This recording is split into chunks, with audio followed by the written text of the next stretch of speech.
Selamat datang di Pojok Santai. Sebelum Anda mendengarkan audiobook ini, kami menginformasikan bahwa channel ini adalah review audio dari buku yang ada di Indonesia. Untuk membaca keseluruhan buku ini kami menyarankan membeli buku aslinya di toko buku kesayangan Anda, baik offline maupun online. Keberadaan channel ini dimaksudkan untuk membantu Anda mendapatkan pengetahuan dari buku-buku kesayangan Anda. Jangan lupa untuk subscribe, like, dan komen. Selamat datang di Pojok Santai, channel khusus yang membahas komik dan novel dengan cara asik. Di tengah penyelidikan Raja Rencong dari Utara, Wiro Sableng alias pendekar Kapak Maut Naga Geni 212 mendapati sosok tua yang terbelenggu di suatu ruangan. Siapakah sosok tua itu? Yuk langsung saja disimak video berikut ini.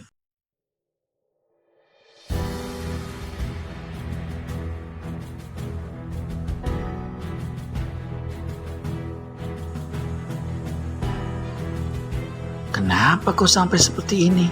Tanya Wiro. Muridku sendiri yang melakukannya, jawab orang tua itu. Muridmu? Kejut Wiro. Tak perlu terkejut atau heran anak muda. Dunia ini penuh dengan orang-orang sesat dan murid murtad. Kalau aku boleh bertanya, siapakah muridmu itu?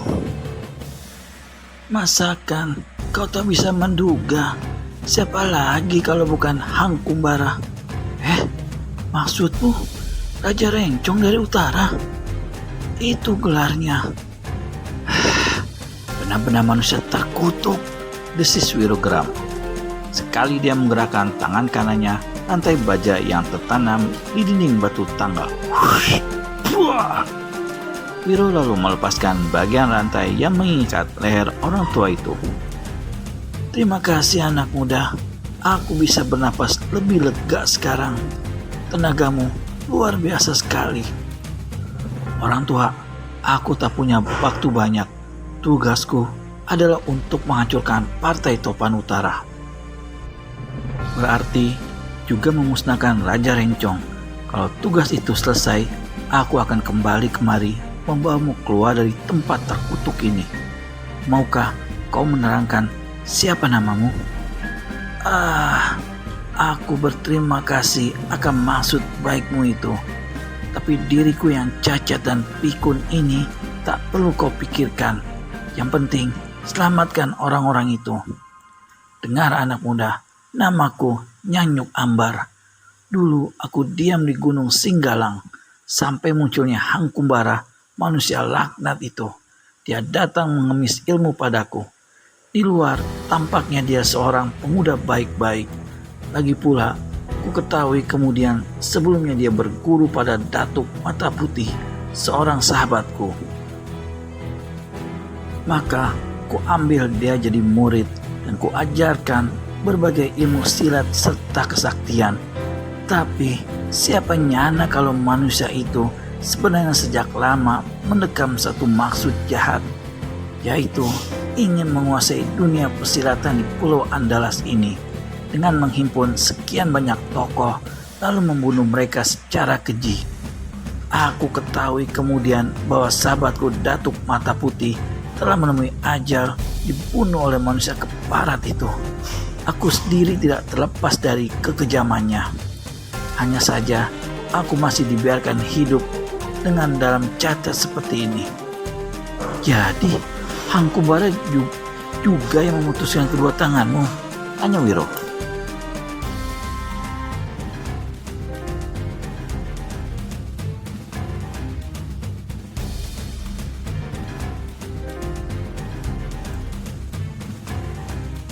Bukan hanya lenganku anak, bukan hanya lenganku. Coba kau singkap jubah biru ini di bagian kaki. Wiro menyingkapkan jubah biru Nyanyuk Ambar. Astaga, ternyata kedua kaki orang tua itu juga buntung sebatas lutut. Hang Kumbara yang melakukannya, desis orang tua itu. Dia juga yang mencongkel kedua mataku. Manusia jahanam. Dua tangan Wiro terkepal. Orang tua, aku bersumpah untuk membunuh manusia itu. Tapi mengapa dia melakukan hal itu padamu? Seperti Datuk Mata Putih, aku datang padanya dan memberi nasihat agar meninggalkan jalan sesat, menghentikan pembunuhan terhadap tokoh-tokoh silat tak berdosa. Alasan itu sudah cukup baginya untuk melakukan kekejian ini padaku. Dia membokongku dengan totokan dalam keadaan tak berdaya tangan serta kakiku dipotongnya. Kedua mataku dikoreknya, lalu aku dimasukkan ke dalam ruangan ini dan dirantai. Belum pernah aku melihat dan mendengar manusia seganas Hangkumbara. Tempatnya jelas di neraka. Si orang tua tertawa mengekeh. Kau pergilah cepat, jangan terlambat. Kalau orang-orang itu sampai menemui ajal, celakalah dunia persilatan. Dengar kata-kata itu, Wiro segera tinggalkan ruangan batu dengan cepat. Di tengah-tengah arena Topan Utara terletak sebuah mimbar. Di belakang mimbar itu berdiri Raja Rencong dari utara. Matanya menyorot memandang ke arah tamu-tamu yang hadir. Semua orang yang hadir di situ terbagi dalam 3 golongan. Golongan pertama ialah golongan hitam, yang secara nyata-nyata bergabung dengan Raja Rencong. Golongan kedua adalah golongan putih, yang telah ditaklukkan dan dipaksa untuk masuk serta menghadiri berdirinya Partai Topan Utara. Baik golongan hitam maupun golongan putih, di atas semuanya telah masuk perangkap Raja Rencong. Golongan ketiga yang ialah golongan putih yang sengaja datang ke tempat itu untuk membalaskan dendam kesumat kematian kawan-kawan mereka yang telah dibunuh oleh Raja Rencong, putrinya atau para kaki tangannya. Sekali dia menekan tombol ini, maka tubuhnya akan melesat ke atas, keluar dari ruangan itu lewat sebuah celah yang terbuka pada bagian atap ruangan.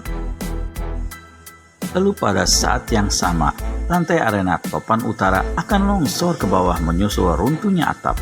Semua orang yang ada dalam arena akan tertimbun hidup-hidup. Tak bakal ada satu orang pun yang bisa menyelamatkan diri karena berbarengan dengan runtuhnya atap serta amblasnya lantai, satu ledakan besar akan menghancur lulukan tempat itu. Setelah memandang berkeliling, maka Raja Rencong membuka mulut memberi kata sambutan. Para hadirin sekalian, pertama sekali aku Raja Rencong dari Utara mengucapkan terima kasih atas kedatangan saudara-saudara di tempat ini. Dalam mendirikan Partai Topan Utara ini, aku sama sekali tidak akan melihat asal-usul atau menilai saudara-saudara ini dari golongan mana. Bagiku, jika saudara-saudara telah bersedia datang dan hadir di sini, maka berarti saudara-saudara semua sudah bersedia masuk menjadi anggota Partai Topan Utara. Pernyataan Raja Rencong itu membuat para tokoh silat golongan putih yang datang untuk membalaskan dendam kesumat menjadi gempar. Dalam keadaan suasana berisik, tiba-tiba melesatlah ke atas arena 4 sosok tubuh. Mereka adalah Panglima Sampono, Datuk Nasabatang, Lembu Ampel, dan Seberang Lor. 3 kawan tegak berjejer, sementara Panglima Sampono melangkah tegap ke hadapan mimbar. Suasana yang tadi berisik kini menjadi sehening di pekuburan. Ketegangan menggantung di udara. Manusia-manusia tidak tahu peradatan. Teriak Raja Rencong marah sekali. Perbuatan kalian naik ke atas mimbar tanpa izinku merupakan penghinaan besar bagi semua anggota partai yang hadir di sini. Panglima Sampono sambil bertolak pinggang menjawab dengan suara garang. Ketahuilah, kami berempat datang kemari bukan untuk menghadiri peresmian segala macam partai kentut busuk, tapi untuk meminta pertanggungjawabanmu atas kematian sobat-sobat kami, para tokoh silat golongan putih. Kalau itu maksud kalian, rupanya kalian berkenan untuk menyusul mereka ke akhirat, tukas Raja Rencong. Dia berpaling ke arah arena sebelah timur dan berseru, 4 tombak sakti, lenyapkan pengacau-pengacau ini. 4 orang berpakaian seragam hitam melompat ke atas arena. Tampang mereka galak, buas, dan angker. Begitu naik ke arena, begitu mereka hantamkan tombak ke arah kepala Panglima Sampono dan 3 kawannya. Pertempuran pecah. Tampaknya kedua pihak saling berimbang. serangan datang silih berganti. 15 jurus berlalu, korban pertama roboh. Dia adalah orang ketiga dari 4 tombak sakti, peregang nyawa di ujung pedang seberang lor. Menyusul kemudian Panglima Sampono berhasil membantai orang kedua dari 4 tombak sakti. Kini pertempuran berlangsung antara Datuk Nan Sabatang melawan orang ke-1, sedang untuk Lembu Ampel melawan orang ke-4. Bagaimana kelanjutan pertarungan para pendekar di bawah kepemimpinan Panglima Sampono melawan 4 tombak sakti?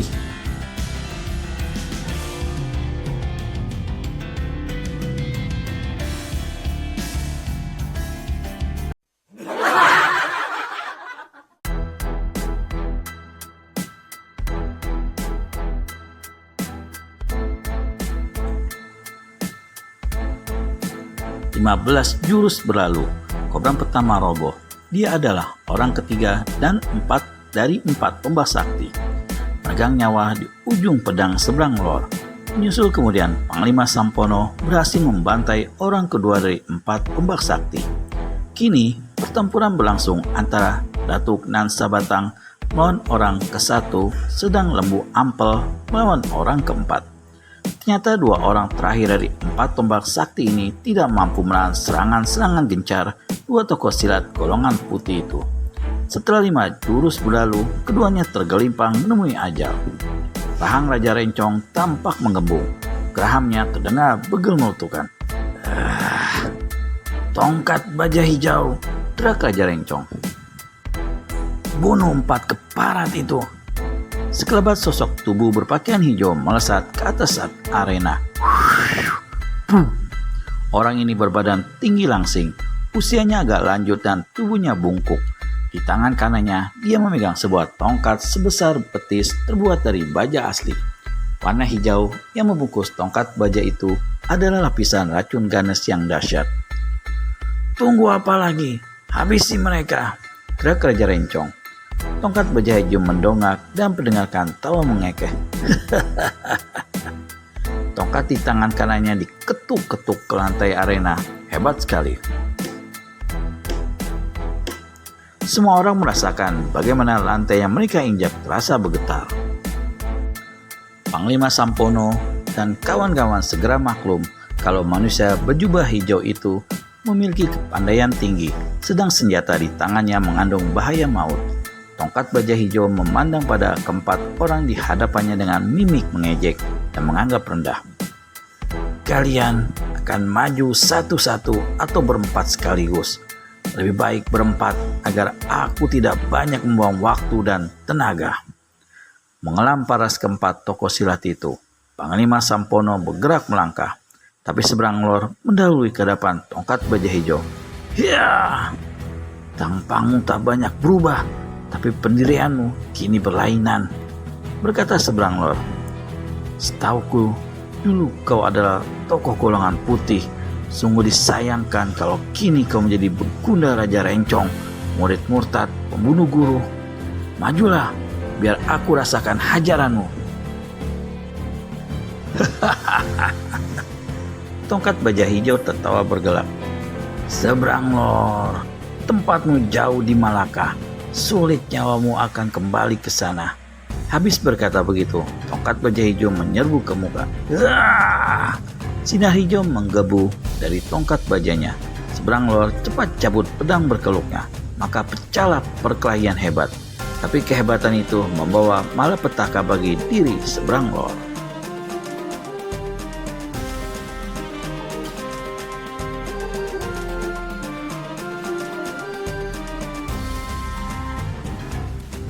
Seruan tongkat baja hijau laksana air bah, menderu-deru mengurung dirinya, menutup jalan serangan dan lambat laun membobol pertahanan tokoh silat dari Malaka itu. Dia hanya sempat bertahan sampai 4 jurus. Di jurus kelima, tongkat lawan menggebuk bahu tanpa dia bisa dikelit atau ditangkis. Seberang lor menjerit. Tubuhnya tercampak keluar arena, nyawanya lepas.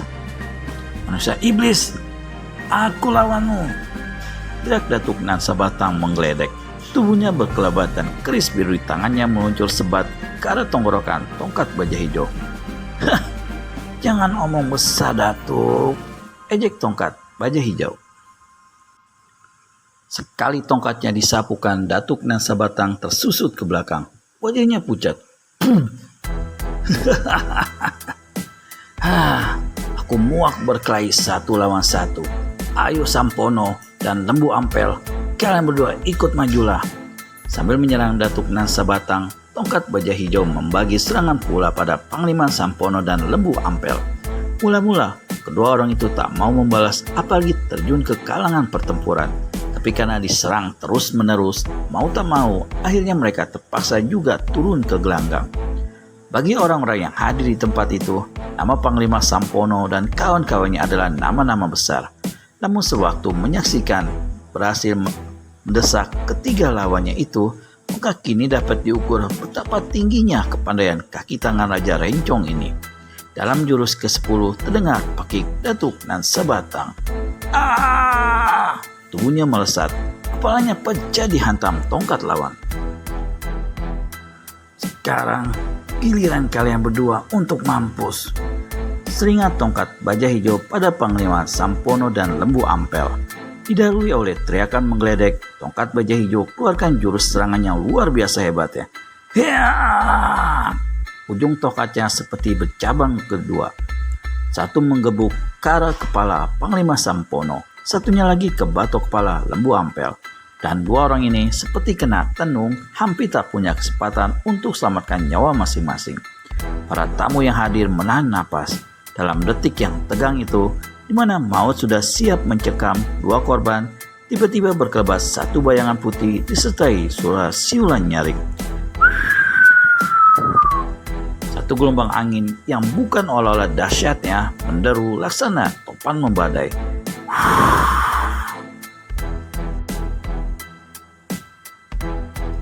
Beberapa tokoh silat yang ada di pinggiran arena merasa tubuh mereka bergetar. Di saat itu, tahu-tahu terdengar pekik tongkat baja hijau. Orang bersama tongkatnya mental keluar arena menghantam dinding ruangan dengan deras. Ketika jatuh ke lantai, tubuh tongkat baja hijau tidak bergerak lagi, mukanya hancur. Di tengah arena, semua mata menyaksikan seorang pemuda berambut gondrong sebahu, berpakaian dan berikat kepala serba putih tegak menyeringai. Bajunya yang tidak berkancing menyingkapkan dadanya yang penuh otot. Pada dada sebelah kanan ada rajat 3 buah angka berwarna hitam kebiruan. Sepasang mata Raja Rencong dari utara membeliak seperti hendak melompat dari sarangnya. Kumis tebalnya berjingkrak dan rahangnya menggembung. Suara menggembor terdengar di tenggorokannya. Mudah keparat. Siapa kau? Bentak Raja Rencong. Sementara semua orang yang hadir di tempat itu, ada yang berdecak kagum tapi banyak yang melengak heran karena tidak mengetahui apa sebenarnya yang terjadi saking cepatnya gerakan-gerakan di atas arena. Siapa aku?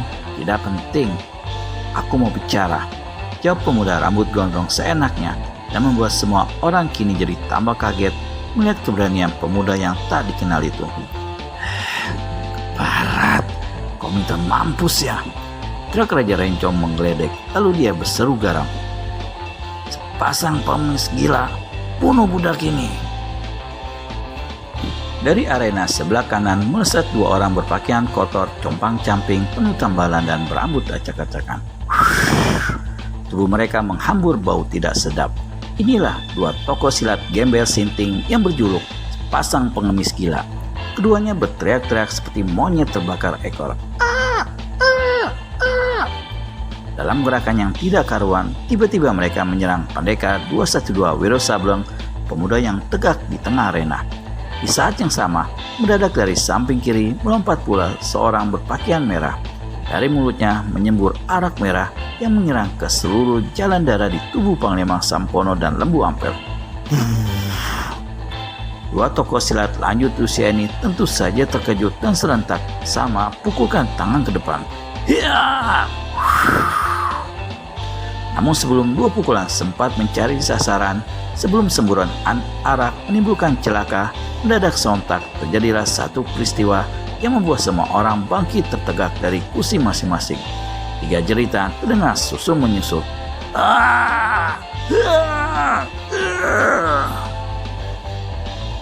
Tiga sosok tubuh mencelat mental, seperti dilabrak topan prahara, lalu terbanting ke dinding, mental lagi dan jatuh di antara orang banyak.